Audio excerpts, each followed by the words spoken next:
Welcome back to Superbly Said, Advanced English Vocabulary and Phrases. Really looking forward to this deep dive today. It's actually sourced straight from a really great SpeakDuo lesson. And hey, if you're out there wanting to boost your English speaking confidence, maybe connect with people globally, definitely check out SpeakDuo.com. It's a fantastic platform for getting that practice in. So what linguistic gems are we digging into today? Well, today we're really aiming to sharpen your precision with English. We're not just, defining words. We're looking at the subtle stuff, the nuances in phrases that can take your communication from just like okay to really expressive. It's about giving advanced learners those fine-tuned tools, making your toolkit richer. Fine-tuned tools. I like that. Okay, let's jump right in then. Our first phrase, to start off by doing something, seems simple maybe. Yeah, on the surface, it basically means to kick off an activity or maybe a conversation with a specific, deliberate action. It's really about that intentional first move. Okay, so when I hear to start off by, my first thought is just to begin. Is there really a difference? Like, when does start off by add something extra that begin just doesn't capture? Oh, absolutely, yeah. To begin is, well, it's general, any start, but to start off by really zooms in on that specific foundational action, the very first step you take on purpose. It kind of sets the direction, It's not just that something started, but how you deliberately got it going. Like in a meeting, you probably wouldn't just begin talking about concerns. You'd more likely say, let's start off by addressing the client's concerns to show that's the deliberate first focus. Okay, that makes total sense. It's more strategic. Exactly. Strategic is a good word. Think about these examples. We started off by introducing ourselves to the group. That points right to the first necessary step for connection. Or, say, in an IELTS-style question, how do you usually start off by making new friends? You might say, well, I usually start off by asking people about their hobbies. It's your go-to opening move. Interesting.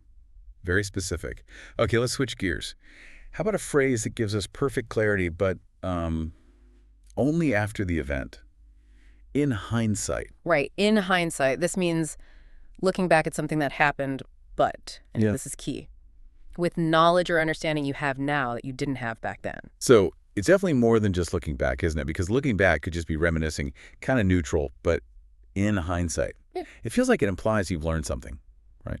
Maybe realized a mistake or saw a better way you could have done things often brings a bit of regret, maybe. Or just clearer understanding. It certainly does. That new knowledge is the crucial part.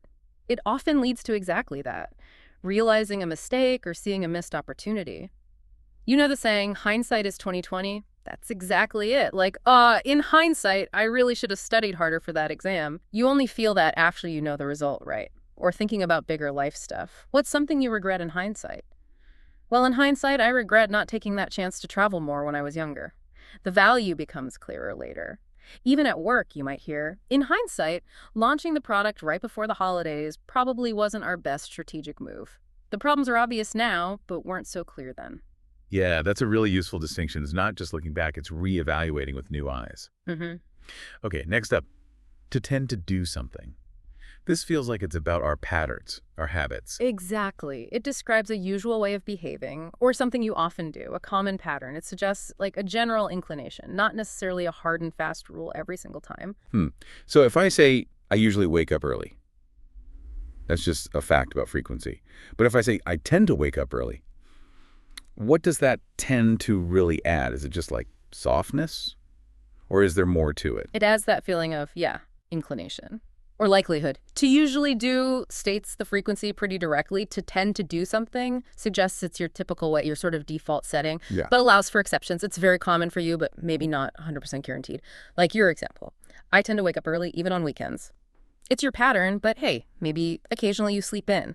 Or in a team setting, you might notice, our team tends to collaborate more effectively on projects that have really clear deadlines. It highlights a pattern you've observed in how the team works. Default setting. I like that phrase for it. Yeah, that really clarifies things. Okay, moving to something that sounds absolutely lovely, picture perfect. Ah, yes, picture perfect. This describes something that looks just flawless, beautifully flawless. So it seems like it was, arranged for a photograph, pristine. Yeah, right. So it's a step beyond just saying something is beautiful or stunning. Those feel more general. Picture perfect sounds almost unreal.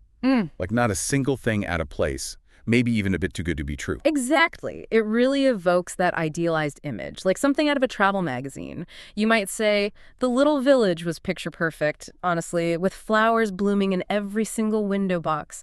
It paints a scene of absolute flawless charm. Or answering a question like, have you ever visited a place that looked picture perfect? You could say, oh, definitely. The mountains in Switzerland looked absolutely picture perfect. It captures that stunning, almost unbelievable beauty. I can almost see it now. Okay, let's shift again. Something that feels very current, hip and trendy. I hear this one a lot.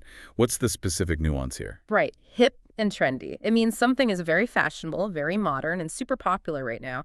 It often carries the specific vibe of like coolness or being in vogue, maybe especially with younger people. Okay, so how is that different from just calling something modern or stylish? Modern can mean up-to-date tech or design, right? And stylish just having good taste. But hip and trendy, does that imply it's more about what's popular right now? Like it might not last. It has that cool factor that might be a bit fleeting. Exactly that. It's about being current, fashionable, and having that social buzz, that zeitgeisty quality, as you say. It's what's in at this moment. For example, that new cafe downtown is really hip and trendy, especially with the college crowd.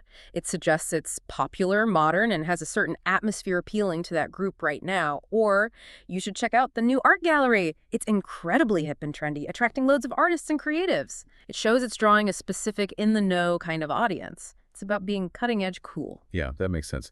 And it also makes me think how fast hip and trendy can become. Wow. No, not so hip. Okay, next, let's talk about those little bursts of satisfaction. A dopamine hit. Ah, yes, the dopamine hit. This refers to a quick, intense burst of pleasure or reward. It's often linked to specific things, like checking social media notifications or maybe making an impulse purchase online. It's tied to the brain's chemistry. You mentioned brain chemistry, the neurochemical response. Yeah. Why is that distinction important compared to just general pleasure, especially with, modern habits? Well, focusing on the neurochemical part is key because it highlights the brain's reward system being activated directly. Often it's a bit of a short circuit, Yeah. giving that immediate gratification, that buzz, without necessarily fulfilling a deeper need or leading to long-term happiness.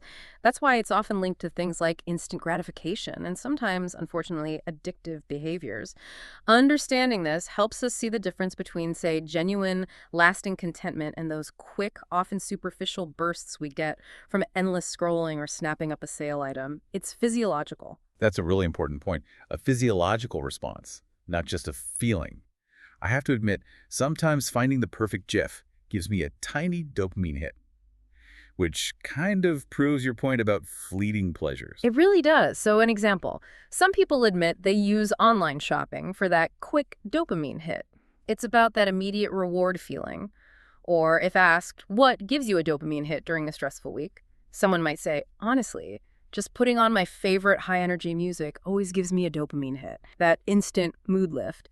And you might also observe, yeah, scrolling through funny videos provides a quick dopamine hit, even if it doesn't really achieve anything lasting. It points to that potentially superficial nature. That reward loop, yeah. Okay, next phrase. To do something out of convenience. This sounds like a motivation we can all relate to in our busy lives. Definitely. It means doing something mainly because it's the quickest or easiest option, the most practical path, not necessarily because you enjoy it or think it's the absolute best choice overall. So if I do something easily, that's how I do it. But out of convenience explains the why, doesn't it? Yeah. It implies choosing ease over preference, maybe. Making a trade-off. Exactly right. Easily is about the task's difficulty. Out of convenience is all about the motivation. You choose it because it saves time or effort, it's practical, even if it's a compromise. A classic example. After a really long day at work, she often just cooks something simple out of convenience. The aim isn't a gourmet meal, it's just getting food sorted quickly. Or, in a work context, we decided to hold the meeting virtually out of convenience since half the team was traveling anyway. Practicality won over maybe having an in-person discussion. Yep, perfectly captures those times when easy wins. Okay, last one for today. A phrase explaining why some things are just so hard to resist. Addictive quality. Right. An addictive quality describes that characteristic of something, maybe a game, an app, even a TV show, that creates a really strong urge, often compulsive, to keep doing it or using it. It makes stopping genuinely difficult. So how is that different from just saying something is, like, compelling or really engaging? Those also mean it holds your interest strongly, right? They do, yeah, but addictive quality takes it a step further, I think. Compelling or engaging means it captures your attention effectively. But addictive quality suggests it's actually tapping into those reward pathways we talked about with dopamine hits. It creates a compulsion, an urge that feels hard to control or break free from. It hints at a deeper psychological hook, stronger than just being interested. Ah, okay. So not just captivating, but actually hooking you in. That's a key difference. Exactly. Hooking is a great way to put it. So, social media platforms are often designed with an addictive quality that keeps people scrolling. It implies more than just interesting content. It suggests a deliberate design to foster that compulsion. Or if you ask, do you think video games have an addictive quality? A common answer is, oh, definitely. Some mobile games especially feel designed to keep you hooked. Hmm. It points to features that create that hard-to-resist pull. You might also say, wow, the way they ended each episode of that series had such an addictive quality, you just had to watch the next one immediately. It highlights how even storytelling can create that compulsive need. Okay, fantastic. We've really unpacked these phrases. Now let's do a quick check-in, a little quiz to help cement these nuances in your mind. No pressure. First up, let's revisit to start off by doing something. Which of these options best captures its core meaning? Option A, begin an activity with a chosen first step before the rest continues. Option B, finish an activity earlier than planned to save time and effort overall. Option C, skip the opening step and jump straight to the main part instead. Feel free to pause here if you need a moment to think about the answer. Okay, to start off by doing something, the best fit is definitely option. Begin an activity with a chosen first step before the rest continues. Remember we talked about that deliberate, strategic first action, like starting off by introducing ourselves. Perfect. Next phrase, in hindsight. Which of these options gets closest to its meaning? Option A, in theory, based on general rules rather than lived experience today. Option B, at first glance, before checking details or weighing evidence closely. Option C, looking back now with knowledge you did not have at the time. Go ahead and take a moment to consider. Right. For in hindsight, the answer is option C. Looking back now with knowledge you did not have at the time, it's all about that clearer understanding that comes later, like our example. In hindsight, I should have studied harder. All right, moving right along to tend to do something. What does this one most nearly mean? Option A, try hard to do something only on rare or special occasions. Option B, usually behave in a particular way in similar situations. Option C, promise to change a habit even when it remains difficult. Pause if you need a little thinking time on these options. The correct definition here for to tend to do something is option B, usually behave in a particular way in similar situations. It captures that idea of a general inclination or your default setting, like I tend to wake up early. Okay, number 4, picture perfect. Which option most accurately describes something that is picture perfect? Option A, looks flawless and beautiful as if made for a photograph. Option B, looks unusual and artistic, though imperfect in small ways. Option C, looks realistic with everyday flaws that people expect. Give yourself a moment to decide. For picture perfect, yes, the best answer has to be option A, looks flawless and beautiful, as if made for a photograph. It's that idealized, almost unrealistically perfect image, like The Village was picture perfect. Excellent.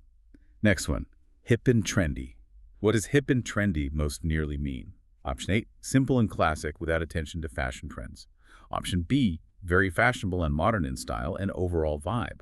Option C, practical and durable rather than focused on style. Feel free to pause if you're deciding between those. The meaning of hip and trendy is definitely best captured by option B. Very fashionable and modern in style and overall vibe. It implies that current coolness and popularity, like that cafe, is really hip and trendy. Okay, how about a dopamine hit? What does a dopamine hit most nearly refer to? Option A, a steady calm that lasts across the day without spikes. Option B, a mental block that makes enjoyment feel out of reach. Option C, a short burst of pleasure or reward from an activity. Pause here to think about your answer. Yeah. Yes, the answer for a dopamine hit is option C. A short burst of pleasure or reward from an activity. It's that quick neurochemical buzz, like getting a hit from listening to your favorite song. Nearly there. Let's clarify to do something out of convenience. Which option fits best? Option A, do it because it is easy or quick, not for enjoyment. Option B, do it to perfect a skill after long, deliberate practice. Option C, do it to follow rules even when the task feels hard. Take a moment to think back on our discussion. The right choice for to do something out of convenience is option A. Do it because it is easy or quick, not for enjoyment. Remember, it's about choosing practicality over preference, like cooking out of convenience after work. And finally, the last one, addictive quality. What does addictive quality most nearly refer to? Option A, a feature that keeps something rare and hard to access. Option B, a feature that makes it hard to stop using something. Option C, a feature that makes something safe for brand new users. Feel free to pause and make your final choice. And the definition of addictive quality is option B, a feature that makes it hard to stop using something. It's that deeper, compulsive pull we discussed, going beyond just engagement, like how social media has an addictive quality. And there we have it. Another deep dive wrapped up. Thanks so much for joining us and really getting into the weeds with these phrases. Yeah, it's been great. And, mastering these kinds of advanced phrases, it's not just about sounding, more native or whatever. It's really about gaining that precision, being able to express exactly what you mean, the precise shade of meaning. It just makes your communication so much richer, and your understanding deeper, too, allows for real connection. Absolutely. Well said. And hey, if you're feeling motivated to actually use these phrases, remember SpeakDuo.com is a place to go. You can practice speaking English on video calls, meet people from all over, and build that real confidence. They have some really solid premium options too. Basic gives you unlimited practice for just $10 a month. Or there's Pro, which is unlimited sessions plus AI feedback to help you improve even faster. That's $18 a month. And a little tip, you get 30% off if you go for a 6-month plan. So really worth checking out. Sign up today. Start speaking with more confidence. That leaves us with a final thought for you to ponder until next time. Think about just one of these phrases we discussed today. How could intentionally using it in your next English conversation maybe change the dynamic just slightly? Or shift how someone perceives what you're trying to say? Give it a try this week. See what happens.